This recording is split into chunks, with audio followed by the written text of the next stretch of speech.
Today, we're going to talk about participant safety. So different aspects of safety, not only COVID. So that's what we're going to go over today. The agenda for today, we're going to go through Return to Racing Safety Plan, just a quick overview. We've done many webinars already with respect to this, but we do have a template, so we do want to show you the template and how to use the template. So we will go through that.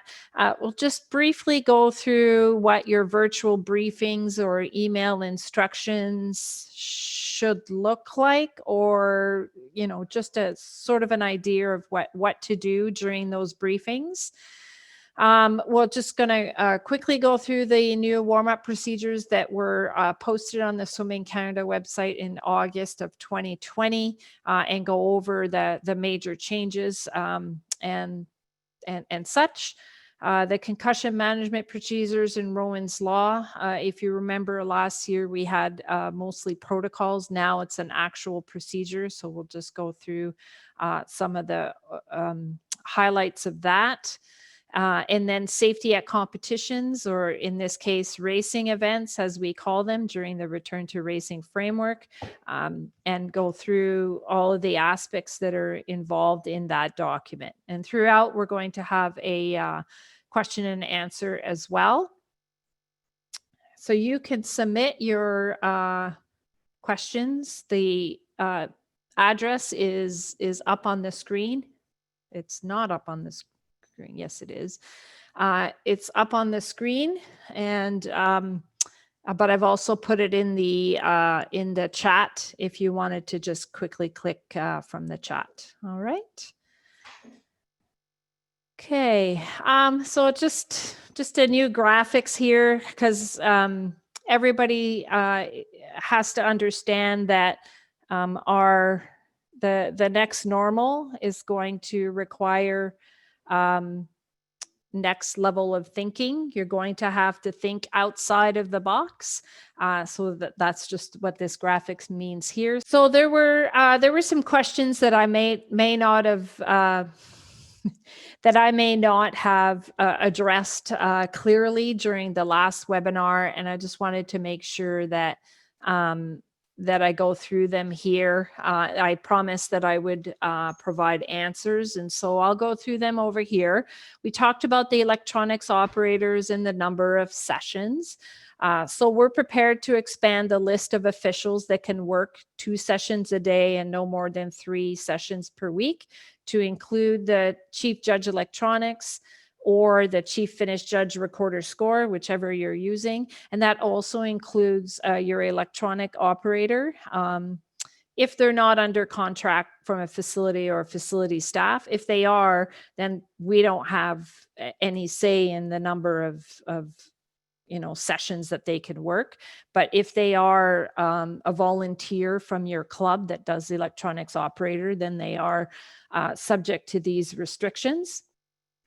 They have to be registered. They have to be a registrant. So you need to register them if they're not under contract with a facility or facility staff.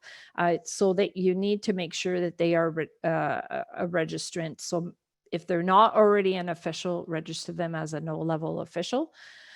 Provided that when they're working in their conditions, they are physically distanced from everyone. They're masked at all times. They're a stationary position. They shouldn't be moving around. They should be at their stations working on the computers. While also combining these positions as much as possible to make sure that there's minimum number of people that are in a room, if it's in a room or at a table, just to make sure that everything is physically distanced and masked. So we're basically saying here that it will be very difficult to do mentoring for these positions. So that's why we recognize that, and we've expanded the number of sessions that they can work. So we're going to reevaluate all of these number of sessions and restrictions once we get to stage 2, and we'll let you know, but we're not at that stage yet. I don't know if I was clear enough regarding level 3 and level 3 referee certification. So if an official satisfies the requirements for level 3 or level 3 plus during stage 1 or stage 2, it will be approved. So you can get that certification. However, we won't be doing starter clinics or referee clinics. So it might be a restriction that comes that may prevent that from happening. Shadowing for level 3 plus officials. So if you've just gotten your level 3 plus and you were just like in February or March, we're saying that you shouldn't be doing any shadowing at this point during stage 1. We're trying to limit the number of people. The session referee has a lot on their plate for those, especially for that stage 1 as they're learning how all of this will work. So we're encouraging not to have shadowing at the referee position. And then once we reach stage 2, that shadowing should be done with someone that's already had experience at working at different positions during stage 1. So can't just bring them in brand new and they've not experienced what stage 1 has looked like. So I think these are pretty reasonable restrictions as to, for our new referees is that we just want to make sure that we've got the right conditions for them to be doing that shadowing. So overtaking and warm up. So during stage 1, the majority of the time, I would say the coaches will be doing the training groups as what they will be doing during warm up. So as a consequence, you're going to have lane and training bubbles that are already in play, and those should be maintained. And they've already established how the overtaking or the passing happens during training sessions. So the same thing would happen here during the warm-up session. So it's have a discussion with the coaches, see how they're managing it. Those same principles apply when they're passing faces in the water. There's no kickboards allowed during a warm-up period, so that prevents having faces above the water, especially if they're passing. So this is all good things, good safety precautions to have in play. So for stage 2, try to maintain lane bubbles or the same club during the warm-up, and the coaches have a good idea of how that will work. We're not there yet. We're going to see how it works in stage 1. If we have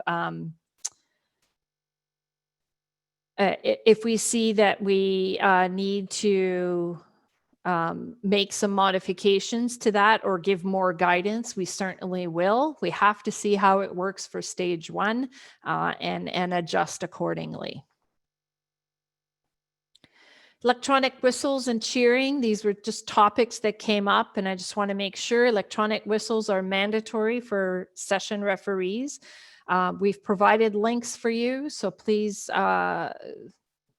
just the club can go out and purchase these. It doesn't need to be levels 3 to 5 that each get their own. The club can get them so that it's not an expense to the actual session referees. They can easily be cleaned from one session referee to the other, and it's just a matter of wiping them down. Cheering is permitted under the following conditions. So we've just added, we've just made sure that it was clear how cheering would work. Swimmers and coaches must be properly wearing their mask. Hand hygiene while handling the mask will be important as it will be soiled from excess breathing or yelling, and will shift so that, with your mouth opening up a little bit more, makes it that the mask moves a little bit. So you want to always make sure that your nose and chin are covered. More than one mask is recommended. For swimmers and coaches, they must be properly physically distanced when they're doing their cheering, considering increasing the distance between them when they are doing cheering from 2 meters to 3 meters, just to be safe. We know what can happen when we yell, even though we're wearing a mask. Coaches and swimmers must remain in their designated area. If you have designated a specific area for coaches when swimmers are racing, and where swimmers who are not in marshalling, where they have to stay in those designated areas. They can't go in a different area just because they want to cheer. So all those things will be important to emphasize with everyone.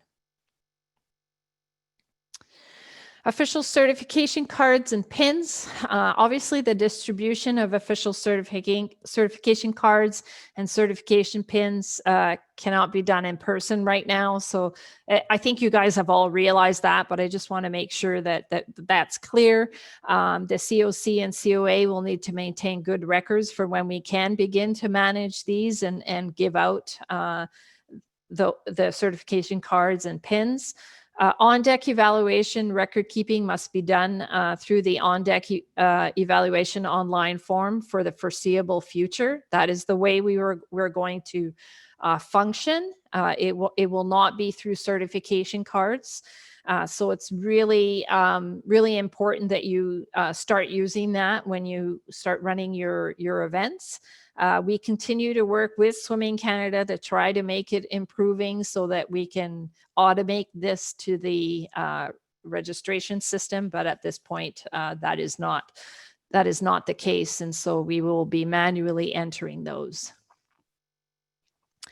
The website, I just want to make sure everybody understands currently a lot of the information, except for maybe for the meet manager stuff. It's the old normal information that's on the website. It's not been updated. The next normal, all of the information that's provided in the presentations is posted on the meet manager webpage, but it's not been updated throughout all of the website. So over the next few weeks, that will get updated as try to figure out the best way to do that. There's a lot of information that needs to be updated, but I don't want to lose the old information either. So I just want to make sure that it's done correctly. If in the next few weeks, give me a few days to start working on this.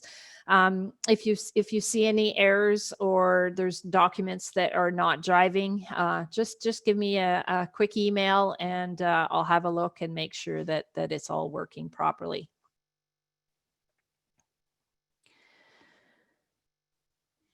Okay, there's a few questions in the chat. Are clear face shields acceptable for officials? We want masks. So if you want to wear a face shield, you can wear one, but you must wear a mask. That is a bylaw. So you must wear that mask. Okay, so we're going to get to a question and answer session right after this part here. So we'll go through your questions that are in the Q&A thing. So return to racing safety plan. We talked about the safety coordinator. That safety coordinator is responsible to coordinate and or to delegate the safety measures to be put in place at sanctioned events. They're going to consult with the Return to Swimming Committee, the meet manager, and the safety coordinator are going to work with the facility to confirm all the logistics and expectations of what it will look like for the racing event. And all of these people, along with your technical team, and so that's your coaches, are going to work together to create a return to racing safety plan that outlines all of the expectations for all of the participants.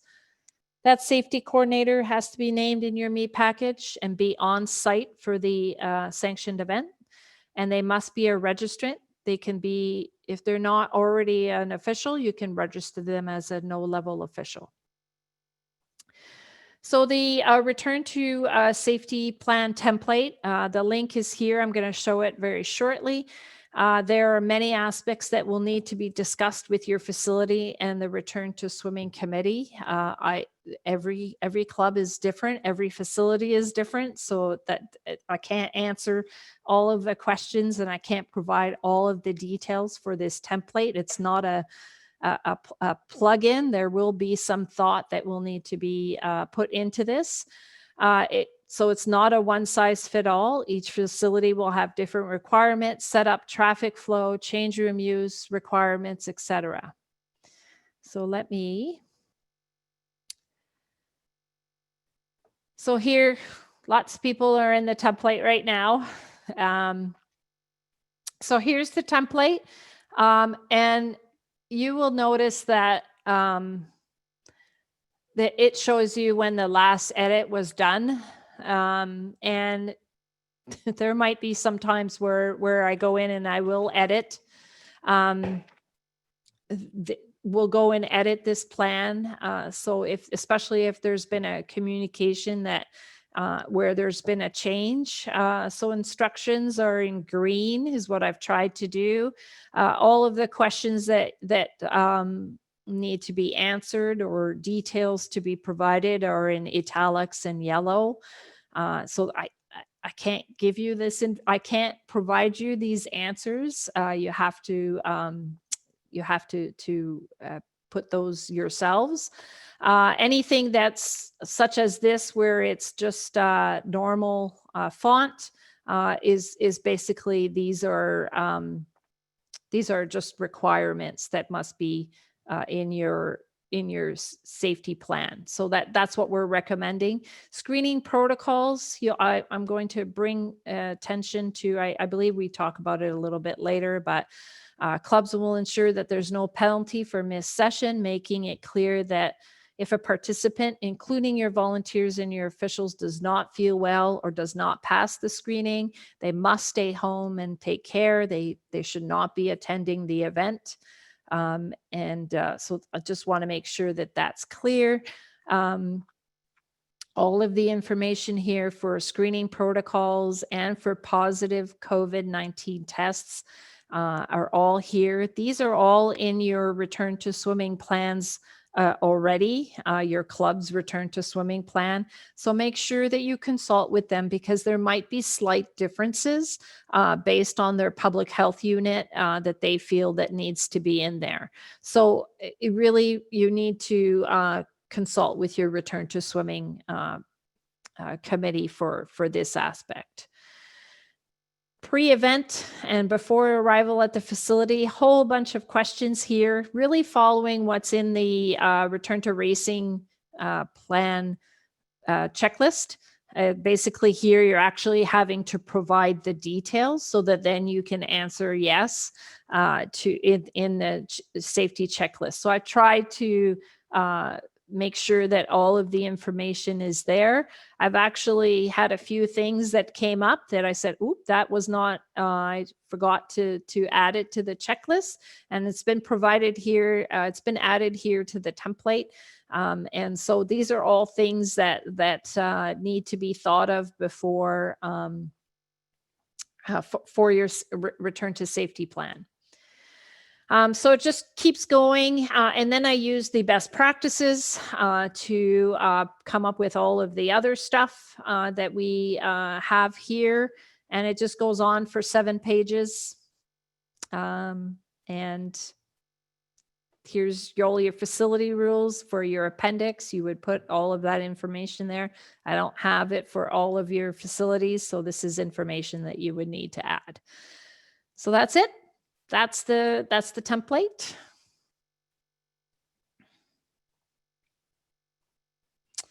There are questions in the template that may not be in the checklist, but otherwise important. So here's just a sample of them. What's the communication channels if someone doesn't pass screening? What are the backup plans if meet management, your safety coordinator, your competition coordinator, or your coaches don't pass screening? All of these things will need to be thought of, and the possibility of canceling your event is a possibility if you have at least, oops, sorry. go back. At least one, the meet management, safety coordinator, or competition coordinator are not well, and you don't have a backup plan. So coming to the pool not feeling well or not passing the screening questions is not an option anymore. You might have toughed it out less than a year ago, but that's no longer an option. You must not attend if you're not feeling well.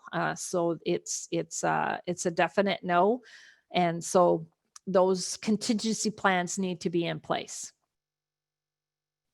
Where will officials go during downtime when there's more than one warm up? If that's the case, what are they going to do? Where are they going to go so that they are maintaining the physically distanced, masked in an area where they are physically distanced and masked, and not necessarily at the end of the pool while warm up is happening. So I've talked about this already. This is the clubs will ensure there's no penalty for missed sessions. So that's important to adopt that for everyone, including your officials. That safety plan must be shared with all participants, either through a virtual briefing or email instructions. The briefing and instructions must outline all expectations with respect to safety measures, including the screening protocols, the entry-exit movement, and location of the officials, coaches, swimmers based on the facility requirement. So this is the best way to do that is to have a pool diagram, but also do a video. That was done for return to swimming, where they would actually do, the coaches would do a video so that the athletes could see how it was all going to work and what was their expectation. So the same can be done with this respect, and so that the officials can be brought on board with all of that. Outline all of this disinfectant protocols, physical distancing, the mask wearing, and what the expectation is for that. That all has to be outlined during that virtual briefing or in email instructions. The safety coordinator should lead this part of the virtual briefing, as it includes all participants, swimmers, coaches, and officials. Swimmers and coaches know a lot of this already, but there's the added elements now of how to do the marshalling, how to do, where do I go when I'm actually not training? They're not used to that right now. They're used to arriving, taking off their masks and jumping into the pool and starting their workout. So there's not that static position where they're just not doing anything or they're cheering. So they need a designated area that they would be located. So they need to know all of that and how that's going to work. Also, how the heats are going to work so that they're able to understand. There was a question during the last presentation regarding deck setup and deck check and how that's going to work. So I've put some thought into it. I'm not sure whether or not this is the best way, but I thought maybe that the deck setup and the deck check can actually be done at the same time. So that means that you would have a few more people arrive at the same time as your beat manager and your safety coordinator, and there would be a little bit more involvement from your starter and your session referee with the setup, so that all of that can be all done at once. You can observe as they're being as the setup is happening, so that you're satisfied that things are being done safely. If it's the facility that's installing the blocks, you can ask them to move the blocks just to prevent you from having to touch too many surfaces and watch for any movement of that block.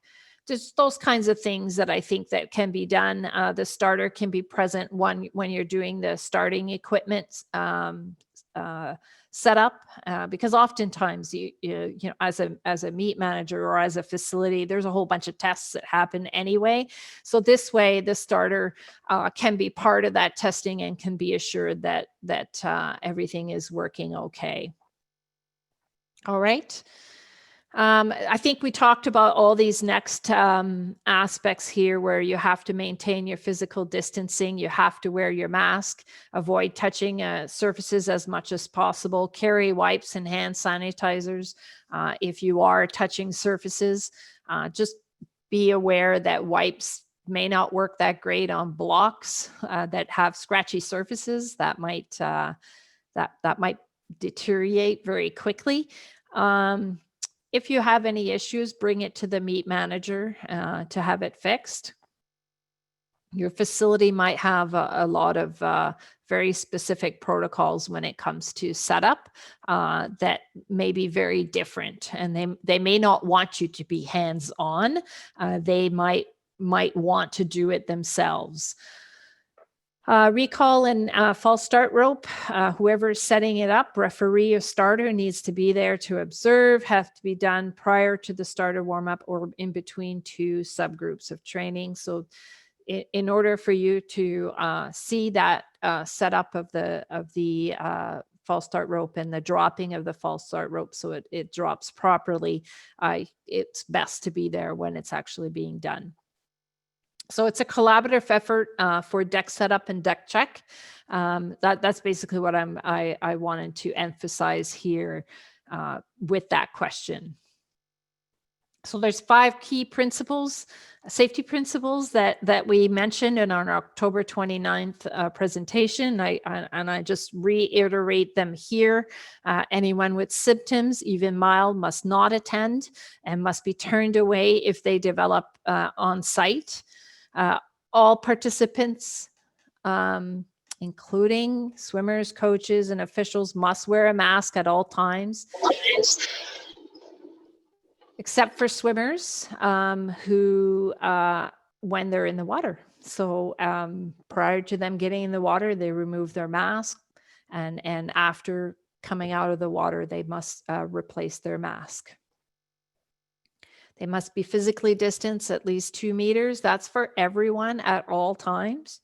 Proper hand hygiene, washing with soap and water. If you're going to the washroom, or hand sanitizer is crucial. And following respiratory protocols, sneezing or coughing in your elbow as outlined in the public health guidelines. All right, so let's go to the questions. I do not have a crystal ball. But as it stands now, how long are you planning for the various stages to last as we move from one to another? I can't even provide you with that information. We don't know. So very similar to the province of Ontario, who was not able to tell us when we went from stage 1 to stage 2 and then to stage 3. They did not have timeline. The same thing happens here. We really cannot provide a timeline for that. What do I mean by 2 masks? Does that mean that at one time, or to frequently change? To frequently change. So that's what that means. Just to bring 1 or 2, 2, even 3 masks, especially if you're doing several events. If you're a swimmer and doing several events, they're going to want to bring a change. It gets wet, it gets soiled. So changing up the mask to put on a clean one is probably a good idea. So that's what I meant by 2 masks. Just making sure if you get hot and you're sweating a lot, you might want to replace it with a clean one. So that's what I meant by 2 masks, not wearing 2 masks at the same time. So can we still conduct private referee clinics? No. So we've said no to virtual or in-person referee clinics for now, only because we want to make sure that it's a certain presentations, so there's no referee clinic, so it will be done through the regions and through Swim Ontario, and it will be done with those who have already taken the referee clinic. So we've put it on hold. We're certainly going to reevaluate as we get to stage 2. We don't know when that will be. Is the recommendation that the safety coordinator be a standalone position, or can this role be combined during competition with another role? It can be combined with meet manager. It should not be combined with competition coordinator or session referee. It can be your club officials chair if they're on site doing stuff, so they can be.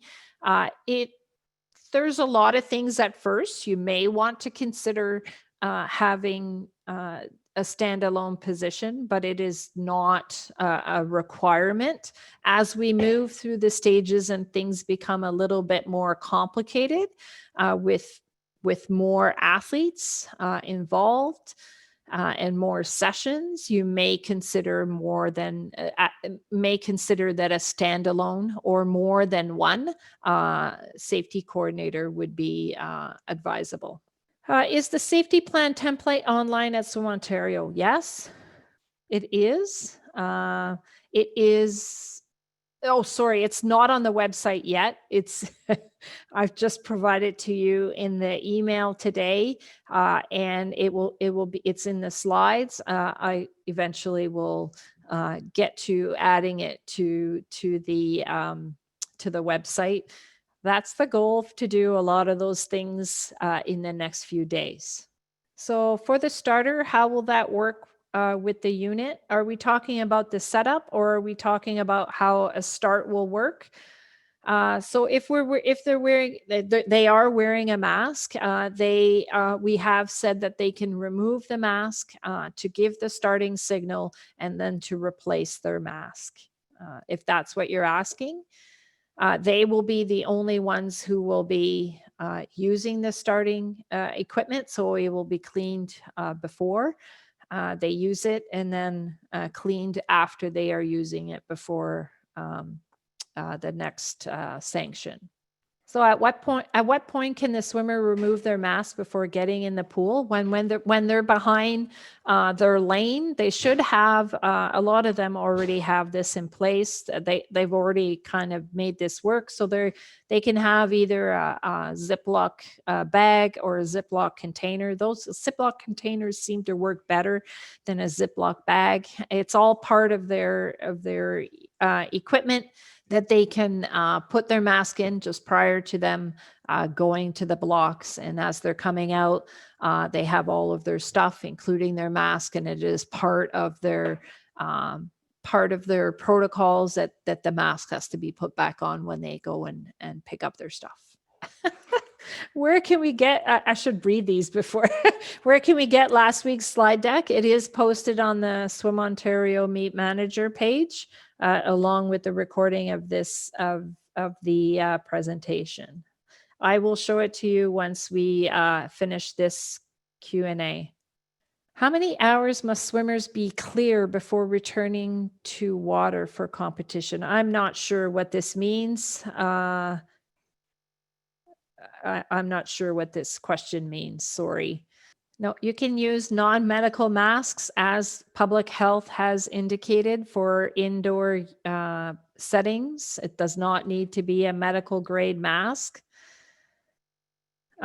Some facilities might have very specific rules with respect to masks with valves. They might say those are not permitted. So it's always good to check with your return to swimming committee. But what public health has recommended for masks is what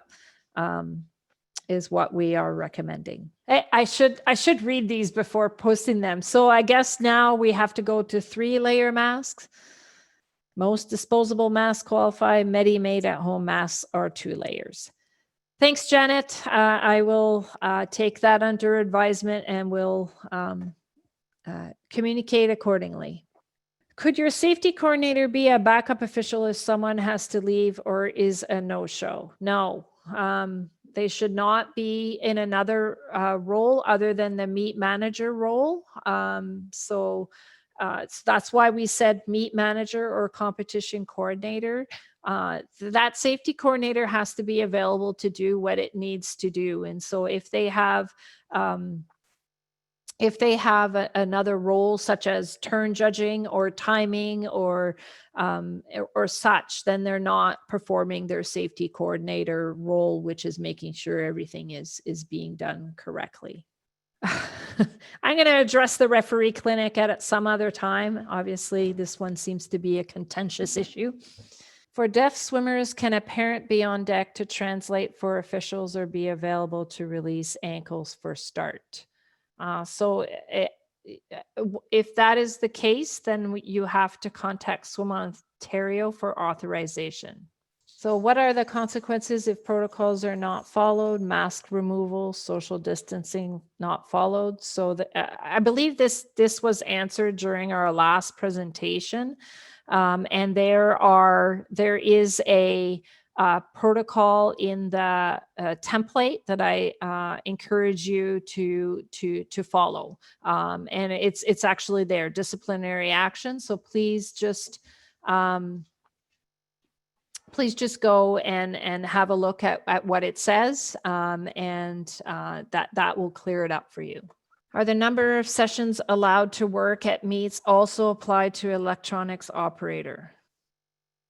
So I believe that was answered already. The number of sessions for the electronics operator it's 2 sessions a day, and no more than 3 a week, which is the same as your meet manager, competition coordinator, and safety coordinator. All right, let's move on. I think I've covered all of them. General stroke briefing. The heading for this one is officials briefing and email instructions. Just a few guidelines here just to help you. But really this will be something that you will need, you'll get a template going for yourself, and it will just be a repeat every time you have an event. So general stroke briefing, obviously we're not having an in-person one. So consider having a virtual general stroke and turn rules clinic prior to some racing events as a refresher for everyone. So you just get if you're going to have a series in November or a series of racing events in December, as an example, then you can organize something in November as the refresher for all of those events. So you're not having to repeat it several times. Keep it short, and then you can use the free Zoom or Google Meets that's now available for any Gmail account, and that's free. Microsoft Teams, not necessarily free, but some people have it for work, so that's why I put it down here. There are others as well. These are just the most popular ones. So just if you keep it to under 40 minutes, you can use Zoom. And you can have up to, I believe it's 100 people. So go over the rules for each stroke, show the videos. That's all possible through these video conferencing platforms. So that, you can go through this stuff so that you don't, so you're covering that aspect, and you know that everybody's had the refresher now. Senior officials virtual briefing. Make sure you include the safety coordinator. They're going to be really important. The safety coordinator can outline all the precautions that are in place, ensuring that the session referee, starter, chief timer are all familiar with the safety precautions that will affect those that they will be in charge of. So it's really important that your safety coordinator be present. Sorry, I've got children talking. Competition coordinator can outline all of the expectations to the session referee and everyone else. Go over the proposed officials grid, adjust if necessary. This is where the referee can come in and say, I want this to look like this. But oftentimes there's been that discussion already as to the best way to place them. But if there needs to be any adjustment just before that virtual briefing, because it's sometimes somebody can't come, and so there's adjustments that need to be done. Again, if you keep it under 40 minutes, you can use free Zoom or Google Meets, Microsoft Teams. These are all available and free to use. The general officials virtual briefing. So this is just the officials one, and not swimmers and coaches where you go through swimmers, coaches, and officials where you go through the safety protocol. This is the general officials virtual briefing where you would include, again, the safety coordinator to answer any questions, include the coaches so that they understand how it's going to work for the heats. That part, they really need to understand that so that they can brief their athletes. The session referee would address the field of play protocols at that point with all of the safety precautions that are in place.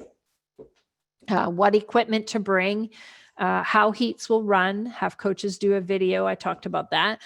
Signals, how the signals will work, how the whistles will sound. You can all do, just make sure you don't have any pets in the house when you try that. But these are all important things that will need to be addressed during the virtual briefing.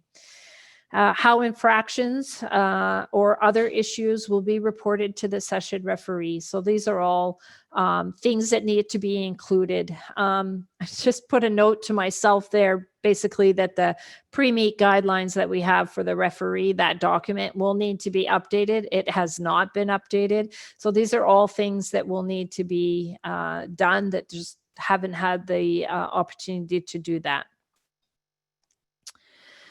Okay, so let's move on to the Swimming Canada warm-up procedures. So that was the new warm-up procedures were posted August 2020. And the link is here. It is also on the Swim Ontario website, right over here under resources. So you find it here. I have it already up right here. So it is on on the Swimming Canada site under resources, officials, and then rules and forms, and then warm-up safety procedures. Did I open them? I did not. So here are the warm-up procedures. So they are nice 2 pages. So easily can blow that up if need be. It's a little bit, it fits on 2 pages, which is nice. It can just be posted. So there's just been a few changes and clarifications, and I'll go through that here. So signage is required for lane assignments for sprint lanes and pace lanes. We might not necessarily have sprint lanes or pace lanes, but these are all just for upcoming events as we move into our next stages, but just wanted to outline what those changes are. Clarification that safety marshals are not required during pre-event training and for warm-up cool-down pools during the competition. So that was never clear in those warm-up procedures. Now it is. There's a clarification that swimmers are not to be removed from an event for equipment violations. There's also they've defined what the minimum number of safety marshals for 25-meter pools and 50-meter pools are. So it is 2 safety marshals for a 25-meter pool, 4 for a 50-meter pool. However, I go back to our stage 1 racing framework where we have a lot less swimmers, and this number, the minimum number, has been reduced to 1. So if you don't have 2, you can reduce it to 1 because we have a lot less swimmers in the water than we did a year ago. So also there's a section that talks about para swimmers, and coaches are requested to notify the safety marshals of any para swimmers participating in warm-up. Meet management may designate a para swimmer lane for a warm-up when necessary. So that's in the warm-up procedures. However, meet managers can also play a role here. They have the para entries report from the registration system and the ability to notify the referee and the safety marshals when there are para athletes scheduled to swim in a given session. So it's important that meet management takes a role here. So and is proactive before actually the day of it decides whether or not there will be a para lane, a para swimmer lane assignment. So warm up during stage 1, there must be no assembling at the end walls. I think we've repeated that a million times to our clubs, but we're repeating it a million times to you guys as well. It's really important that we can't have assembling like we used to, because that means that people are not 2 meter physically distancing in all directions. So all swimmers must have a start-stop point that's 2 meters physically distance from all other swimmers. So athletes have been training like this, and in stage 1, they're used to this. That's how they're training right now.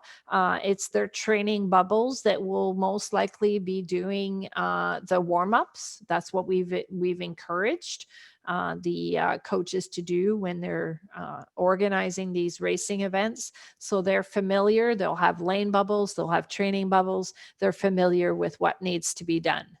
The safety coordinator and the safety marshal is making sure that there is no assembling happening at the wall. So short warm-ups, they're not the 1 hour long warm-ups. Get coaches to help with the start of warm-up. They're accustomed to doing this until you get used to how it all works. They are a good resource here. They have to be actively involved during that warm-up period. So it's good to have to get the coaches involved here. Equipment is not permitted during stage 1. Passing must be done with faces in the water. The coaches know this, so it's important. Sprint lanes will need to be managed carefully. Swimmers are not masked when they are to be masked when they're not in the water. So how will sprinting work? Swimmers have to be physically distant at all times. So consider canceling sprints altogether or running multiple lanes for sprints to allow 1 or 2 dives per swimmers. And it's a very quick, okay, sprint done, sprint done. So that's just things that you can consider for stage 1 to bring forward to your coaches and see how that goes with them. All right, so let's go and look at the questions.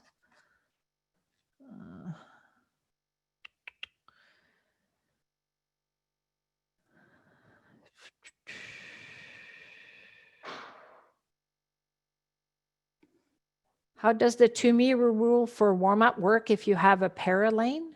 Well, it's the same thing. All para athletes right now are training with 2 meter physical distancing if they're in a lane bubble. So it's all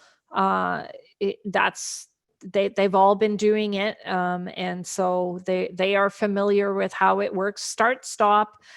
You would have a para lane, obviously, on the edge of the pool, and the start stops would be either at either end and then would be alongside where the wall is so that the athlete can hold on to the wall.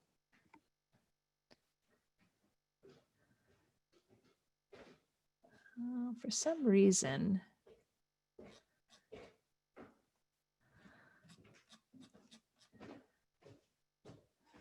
do we have the new warm-up procedures in Word document format? No, I haven't done that yet, but thank you as a reminder. I will get it up and going. It may not be tomorrow. It may be next week.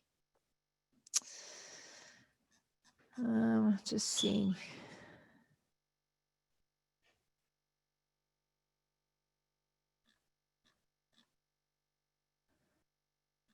Okay, I think we've answered all of the questions for this section.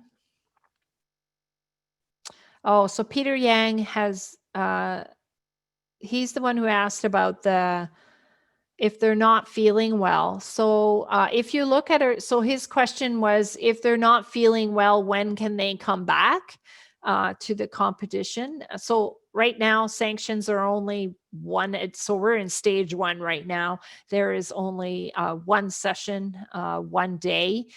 If they are not feeling well, then they've missed out on their opportunity to participate in that sanction. So that's how it works. Competition the next day is not an option. They're only allowed to participate in one per week. So unfortunately, that swimmer will have to wait till the next event to be able to participate. If you look at our screening protocols and for athletes, they must stay home for that day if they don't pass screening, and they must wait 24 hours and then go through the screening process again. Or if they're getting worse, then they have to investigate and go through the COVID self-assessment to see whether or not they need to go and get tested. So that is in our screening protocols as to how that would work. But right now we're at one session a week, one sanction. So the possibility of them being able to come back is slim at this stage during stage one. Oh, sorry. Let me go back. All right. So concussion management procedures. So I thought I had provided the link. It's not there. I will make sure it's there when I publish this. So there's a new concussion management procedure that was posted to our website in July. Let me go to it here. So here is the procedure. It is 6 pages long. You must read it as officials. You must understand what your role is. So it's important that you go through this document and you understand what's in there. This is legislation, and it's part of Rowan's Law, phase 2 of Rowan's Law, and everything that has to be done with respect to that. So that's found on the Swim Ontario Meet Manager webpage under resources. You're going to see it here, concussion management procedures. I'm going to go through some basic stuff here that's in the procedure and also just a quick overview of what it's all about. So the club shall establish a concussion awareness and or management procedure which contains the requirements outlined in the procedures in accordance with Rowan's Law for all Swim Ontario sanctioned events, including training and competition. Meet managers shall establish a concussion awareness management procedure with their host facility staff that includes keeping the competition coordinator informed when someone seeks first aid treatment and possible concussion symptoms are present. So you have to have that discussion with the facility as to how they're going to let you know that somebody is seeking first aid treatment, especially if you have not witnessed it. It's happened in the change room. It happened a little bit further away on the deck, and it's not something that you witnessed. It's important that the facility let you know about those situations. So there needs to be a designated person based on Rowan's Law that needs to administer the removal from sport and return to sport protocols. Swim Ontario has appointed the competition coordinator as the designated person. This is the same as last year. That hasn't changed, but now it's clearly defined in a procedure. And that competition coordinator, as the designated person, is responsible to administer the removal from sport and return to sport protocols at competitions. So I'm using the word competition here because that's what's in the procedures, but just as a reminder, our competitions refer to any sanctioned racing event during our return to racing framework. So even though we have less swimmers in the water, concussions are still possible, and we need to be aware of this and have those protocols in place. So any injury or incident resulting in a significant impact to the head, face, neck, or body of any registered participant at any Swim Ontario member sanctioned event where concussion symptoms are present must be reported to Swim Ontario within 24 hours using the online reporting form. It's been changed slightly, and it will ask you for the details that we need. We're no longer accepting paper copies. It's only the online form now, so we're asking you to do that. It does give you an ability to upload the facility incident report if they share it with you. You can upload that through through this online form.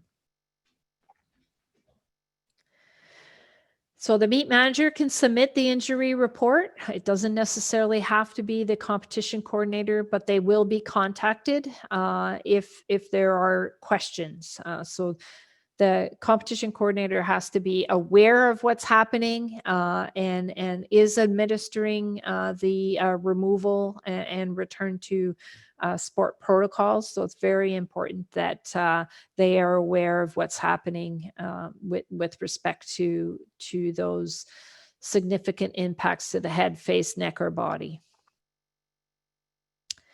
So the responsibility of the competition coordinator here is basically, the responsibility of everyone, not just the competition coordinator. So if there's any injury or incident resulting in a significant impact to the head, face, neck, or body of any participant, it has to be reported to the competition coordinators. And I've had a lot of people ask me, well, shouldn't it be the session referee? So you can have that as a protocol that the officials will report initially to the session referee, because that's the person that they normally would report to. But the session referee then would convey the information to the competition coordinator, who would then take responsibility to administer all of the protocols for removal from sport and return to sport. So it's really important that the session referee just conveys, just gives the information to the competition coordinator, who will then take care of things. Now, stage one, that might be the same person, but as we move through the stages, those roles might be two different people. So any injury or incident resulting in that, I think I didn't number this very clearly. So if you have an injury and it's reported to the competition coordinator, the participant is assessed by facility staff or lifeguard and for concussion symptoms. If there are concussion symptoms, and remember, you have to have those posters beside your warm-up procedures so you know what those symptoms are. If there are concussion symptoms, the participant is removed from the activity by the competition coordinator. If they're a minor, the guardian needs to be called. The participant or guardian is provided with an email or a link to the concussion procedure and the return to sport protocols. So that you can just print off you can have a copy of the concussion procedure, or you can provide a link to it from the website where they can find it, so that they understand what the removal and return to sport protocols are. The participant can be reinstated once the return to sport protocols are satisfied. If there's no concussion symptoms, then the participant can return to the activity.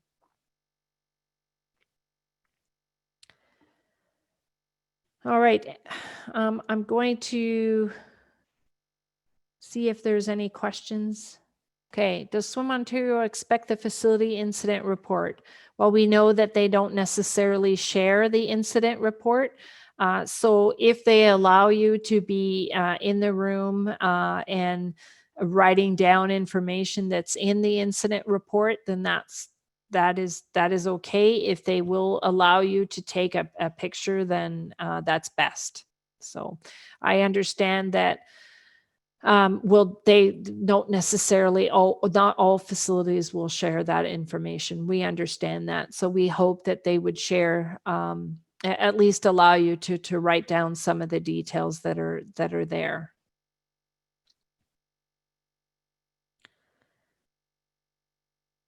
I'm going to come back to the other questions because it's not with respect to that section.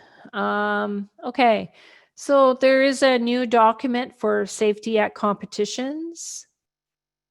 Uh, Here, it's on this Swim Ontario Meet Manager page. There's basically the COVID safety section that's basically saying the club must follow their return to racing framework and their return to they must follow the return to racing framework and will follow the return to racing safety plan during the competition. And that participants are reminded that they are bound by the acknowledgement and assumption of risk and COVID attestation executed as part of their registration. So that's just one section. And then there's the concussion management procedures in Rowan's Law and how that's applicable at competitions. So that's there.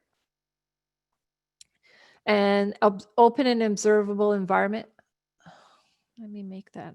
I think I talk about these last two things in the so there's open and observable environment and event photography and videography. So I'll go back to the presentation and go through what we have here. So event photography and videography is basically same as last year. All pictures have to be you know must observe general accepted standards of decency. That's it. That's important. And under no circumstances are cameras or other recording devices allowed behind the starting blocks during practice or competition starts, or in the locker rooms, bathrooms, or any other dressing area. So it's pretty self-explanatory. That was in our meat packages last year. That has not changed. What has changed is only individuals that made application and received Swim Ontario authorization to record the event in any matter, in any medium or context now known or hereafter developed shall be granted access to the designated deck area and permission to do so. So this last sentence here, please contact Meet Management for application and the authorization process. So Meet Management must contact Swim Ontario to get authorization to have photographers or videographers on deck. And as part of stage one, we are not allowing that to happen at this stage during stage one, only for several reasons. One of them being we're trying to minimize the number of people that are on the deck. So this is you need to take that into consideration when you get a request for photography.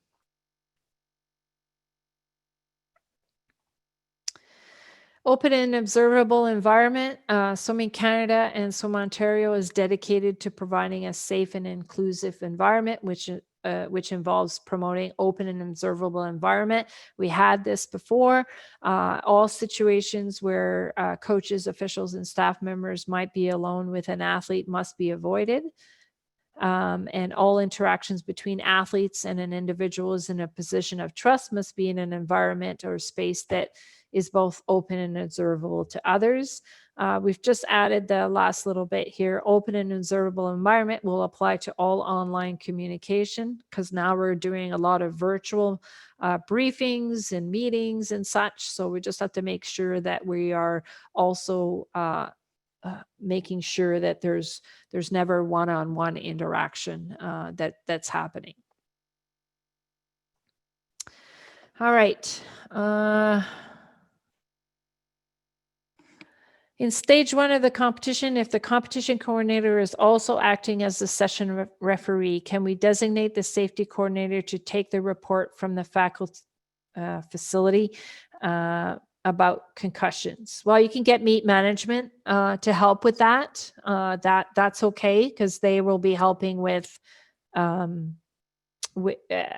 helping with that, the reporting it. So yes, you can, because you will also be acting as the session referee.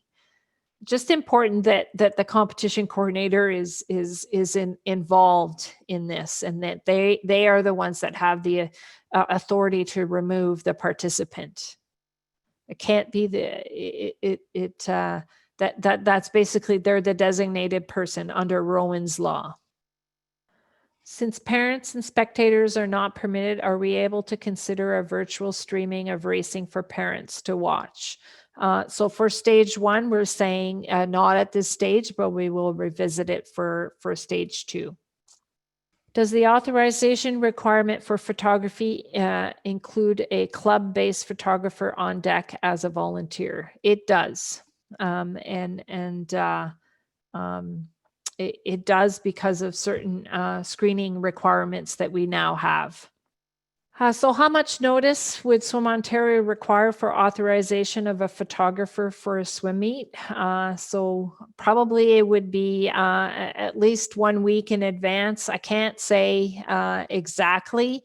There are going to be protocols in place they have to have, based on our screening protocols for personnel. They are now been added as a person that would need to provide a VSC. So that would all have to be arranged, and we would need to have a copy to give that authorization. Will we have to have completed a meet during phase 1 in order to be able to have a phase 2 meet? I can't answer that one right now. So I'll have to think about that and provide an answer at a later date. I think that's it for questions, and that's the end of the slides. But I do want to go to here. All right, so we got this today. So big announcement from the province today. And I just want everybody to understand, we have to read what this all means. But apparently the regulations for sport are going to come out on Friday. We have to read what that means because it's really not clear what yellow and orange means for return to racing for sport. That's not been provided. That information hasn't been provided. All we know is red is modified stage 2, which we know can't have racing, and green is stage 3, which can have racing, but we don't know what yellow and orange means yet. So we have to wait for that information from the Ministry of Sport, and we were told that that would be provided on Friday. So I'm just putting it out there. Just give us a chance to read what this all means, and we will provide updates, which means some of the information in the last 2 presentations might be changed once again.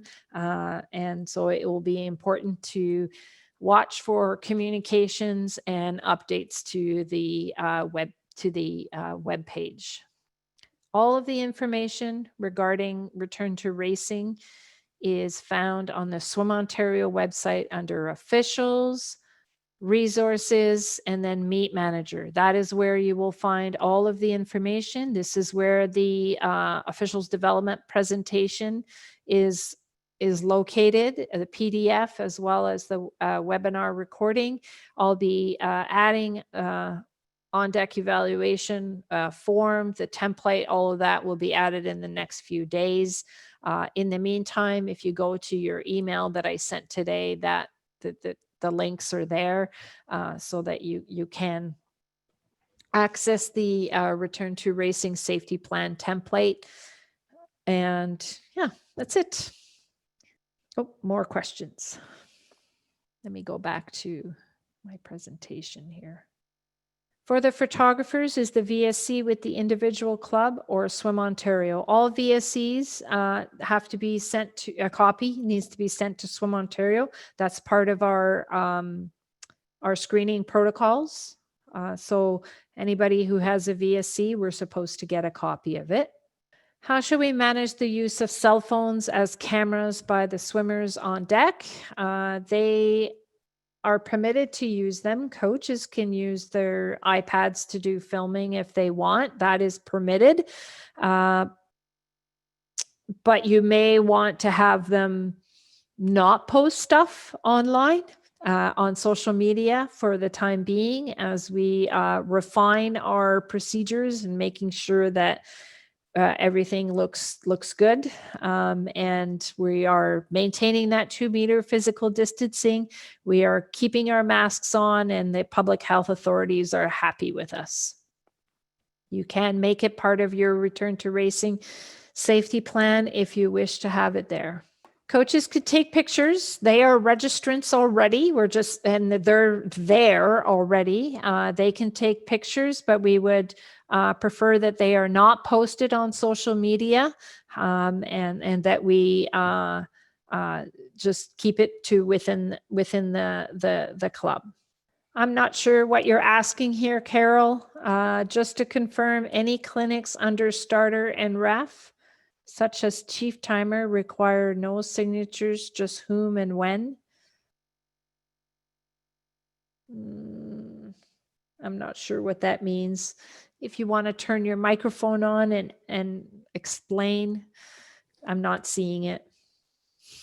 Sure, Nicole. I was just wondering that if, we gave a chief clinics timer, that sheet, because we did it by Zoom, does not require any signatures, just a confirmation of who was involved, when we did it, and who the moderator or the clinic giver was. Yeah, so if we go to officials and clinic registration, even I have to think about it, there's still the sign-in form that you the person who would be submitting boy, that's old. Sorry, I just noticed that that's an old logo. The person who would be submitting the information would have all of the names, and then would get either a signature or a name of the person that is presenting. So yes, there wouldn't be a physical signature, but you would still have to have all of this information to be able to submit it online. So that's what I wanted to know. You didn't need the conductor's signature. No, but you do need to have their name there. You do need to have their name when you register the clinic. That's all part of it. Okay, I think that's it for questions. All right, I'll bid everyone good night. Just bear with me as I update the webpage and get the information on there for you. And we will see you at the next webinar.